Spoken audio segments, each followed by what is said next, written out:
68 tahun, cukup tua untuk usia orang-orang pada zaman itu. Apa yang terjadi, saudaraku? Sesuatu yang mengerikan.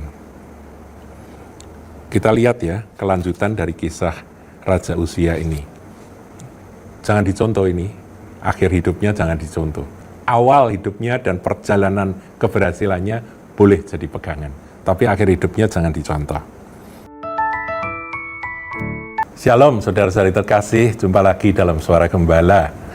Saudaraku, saya ingin berbagi dari pembacaan firman Tuhan 2 Tawarikh 26.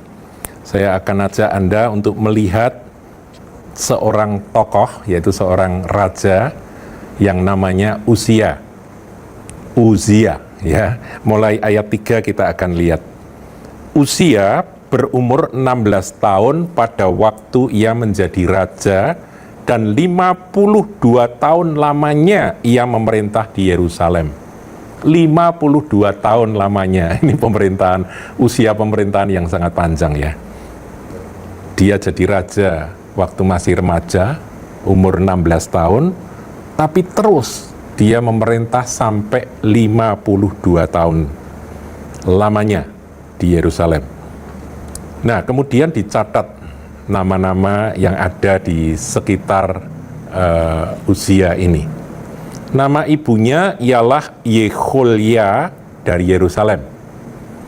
Ayat 4, ia melakukan apa yang benar di mata Tuhan, tepat seperti yang dilakukan Amazia, ayahnya.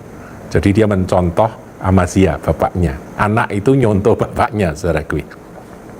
Ayat 5, ini adalah kunci bagaimana Uzia ini diberkati Tuhan, dan dia berhasil menjadi Raja Israel, Raja Yehuda, maaf ya, bukan Israel, Raja Yehuda selama 52 tahun memerintah di Yerusalem. Ayat 5, ia mencari Allah selama hidup Sakaria.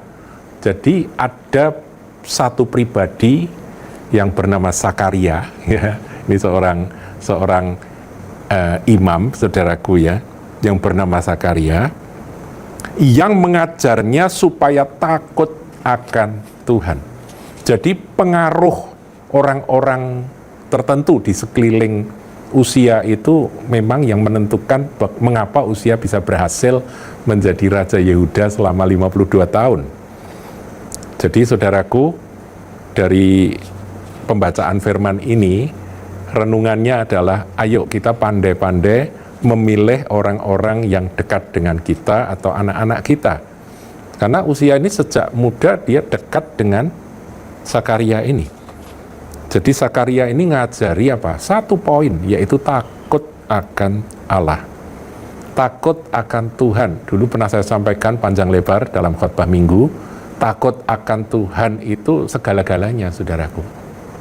Kalau orang itu dalam hatinya ada takut akan Tuhan, dia akan selamat, dia akan aman dalam segala perkara.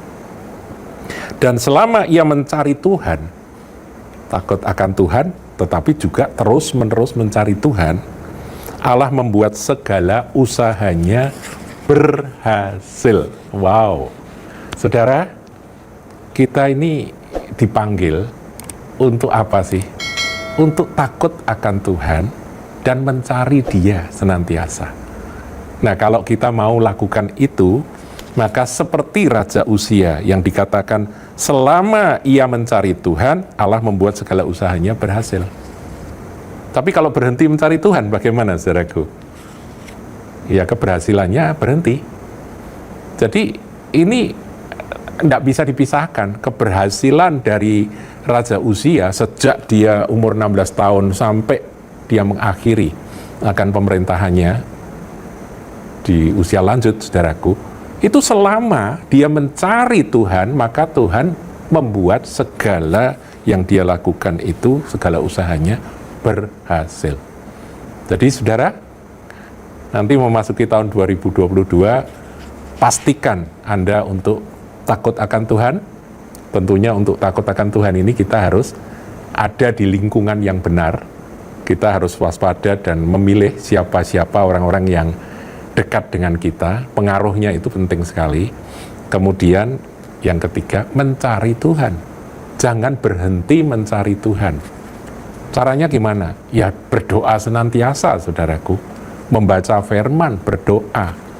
Tadi saya membaca sebuah kata bijak yang bagus sekali. Jadikanlah doa itu seperti minum air setiap hari. Ya kan, saudara dan saya setiap hari harus minum air. Bukan seperti minum obat. Kalau minum obat itu waktu kita sakit, ya, waktu kita butuh, kita baru minum obat. Nah, banyak orang Kristen menjadikan doa itu seperti minum obat, bukan minum air. Padahal kebutuhan tubuh kita ini, kalau nggak ada air, dehidrasi, bisa kolaps, saudaraku. Jadi kita harus tetap berdoa. Makanya firman Tuhan dalam Tesalonika katakan, tetaplah berdoa. Jadi kita ini harus mencari Tuhan dan mengejar takut akan Tuhan, memelihara takut akan Tuhan, menjaga hati tetap takut akan Tuhan. Yaitu pengaruh dari Zakaria. Tapi saya kira ketika Zakaria sudah tidak ada dan Raja Uzia ini sudah kuat menjadi raja, dia sudah dewasa, kemudian dia menjadi tua, ya kan? Dia akhir hidupnya kan sampai 52 tahun plus 16, jadi berapa? 68 tahun, cukup tua untuk usia orang-orang pada zaman itu. Apa yang terjadi, saudaraku? Sesuatu yang mengerikan. Kita lihat ya, kelanjutan dari kisah Raja Uzia ini. Jangan dicontoh ini, akhir hidupnya jangan dicontoh. Awal hidupnya dan perjalanan keberhasilannya boleh jadi pegangan, tapi akhir hidupnya jangan dicontoh. Kita lihat ya ayat 16. Ini menyedihkan, saudaraku ya, tapi inilah kisah jujur yang diceritakan oleh firman Tuhan tentang seorang raja yang bernama Uzia. Mengawali dengan baik, mengawali dengan mencari Tuhan dan takut akan Tuhan dan lingkungan yang benar awalnya, umur 16 tahun jadi raja dan Tuhan menyertai dan membuat dia berhasil dalam segala usahanya. Ayat 16 kita baca, saudaraku. Setelah ia menjadi kuat, ia menjadi tinggi hati sehingga ia melakukan hal yang merusak. Hati-hati dengan sombong tinggi hati. Begitu tinggi hati, pasti yang diperbuat oleh seseorang, orang Kristen, itu akan merusak. Merusak imannya, merusak rohaninya. Jadi tinggi hati itu jahat sekali. Allah menentang orang yang congkak, tapi berbelas kasihan pada orang yang rendah hati. Pegang itu, saudaraku. Nanti masuk tahun 2022, saudara mengakhiri tahun 2021 ini, dan memasuki tahun yang baru di depan, ayo perhatikan poin-poin ini.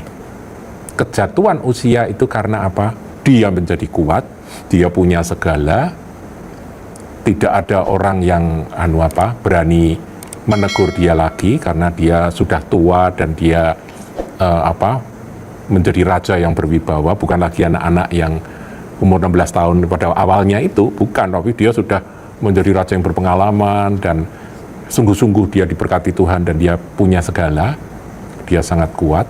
Firman katakan setelah ia menjadi kuat, ia menjadi tinggi hati. Saudaraku, kalau Anda sudah menjadi kuat, jangan sekali-kali tinggi hati. Karena seperti Uzia dikatakan, sehingga ia melakukan hal yang merusak. Merusaknya seperti apa digambarkan? Ia berubah setia kepada Tuhan, Allahnya, dan memasuki bait Tuhan untuk membakar ukupan di atas mezbah pembakaran ukupan. Itu adalah tindakan yang seharusnya hanya boleh dilakukan oleh imam-imam. Dia raja, dia mestinya tidak melakukan akan tugas keimaman. Tadi dia bilang, aku punya kuasa, aku pengen gitu. Kalian berani ngelarang aku. Jangan macam-macam, aku punya kuasa. Nah, ini tinggi hati, saudaraku. Kita ini butuh batas dalam segala sesuatu. Kalau sudah nggak punya batas, ya pepatah paribahasa yang berkali-kali saya sampaikan, man cannot handle ultimate freedom, ultimate power atau kita nggak bisa handle, saudaraku, ultimate authority, kita nggak bisa handle. Jadi kita harus membatasi diri. Kita butuh orang lain. sekuat apapun, sekaya apapun, kita butuh untuk belajar menundukkan diri pada otoritas-otoritas yang ada di sekitar kita. Ya, ini ada otoritas para imam yang dilanggar oleh Raja Uzia. Nah, akibatnya apa, saudaraku? Pada waktu itu dia dilarang oleh para imam-imam yang tegas, ya. Ya, itu 80 imam, orang-orang yang tegas itu menegur dia, dikatakan bahwa, hai Uzia, engkau tidak berhak membakar ukupan kepada Tuhan. Hanyalah imam-imam keturunan Harun yang telah dikuduskan, yang berhak membakar ukupan. Keluarlah dari tempat kudus ini, karena engkau telah berubah setia. Engkau tidak akan memperoleh kehormatan dari Tuhan Allah karena hal itu. Uzia tidak bertobat, tapi malah marah karena dia tinggi hati, saudaraku. Sehingga dia trespass, dia melampaui akan batas-batas yang Tuhan tetapkan. Ayat 19, tetapi Uzia dengan pokor ukupan di tangannya untuk dibakar menjadi marah. Sementara, perhatikan, Tuhan kalau bertindak, sementara amarahnya meluap terhadap para imam, timbullah penyakit kusta pada dahinya. Tiba-tiba, saudaraku, itu kustanya itu muncul di dahinya. Di hadapan para imam di rumah Tuhan dekat mezbah pembakaran ukupan.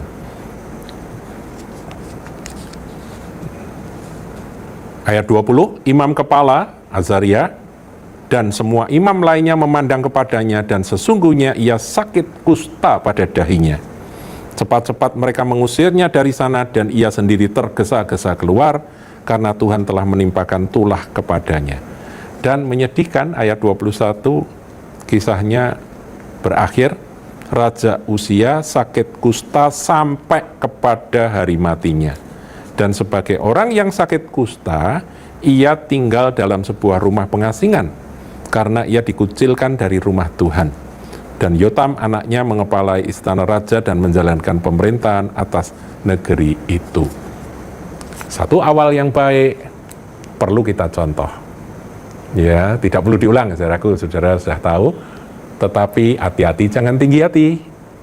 Kalau sudah ngetop, kalau sudah diberkati, sudah diangkat Tuhan, jangan tinggi hati. Karena kalau tinggi hati melakukan hal yang merusak, dan dalam kisah dari Uzia, dia melakukan hal yang melampaui batas-batas yang Tuhan tetapkan. Orang itu perlu batas, saudaraku. Ya, kalau Roh Kudus berkata stop, ya saudara harus berhenti. Kalau saudara terus jatuh. Kalau saudara jalan terus, pasti tersandung dan pasti tertelungkup, saudaraku. Seperti Uzia. Tiba-tiba keluar di sini, saudaraku. Keluar kusta. Dan dia diasingkan, dikucilkan, dan dia mati sebagai penderita kusta. Menyedihkan. Saya berharap ini jadi berkat untuk saudara, perenungan tentang seorang raja yang awal luar biasa, pertengahan masih dahsyat, akhir tidak bagus. Tuhan Yesus berkati.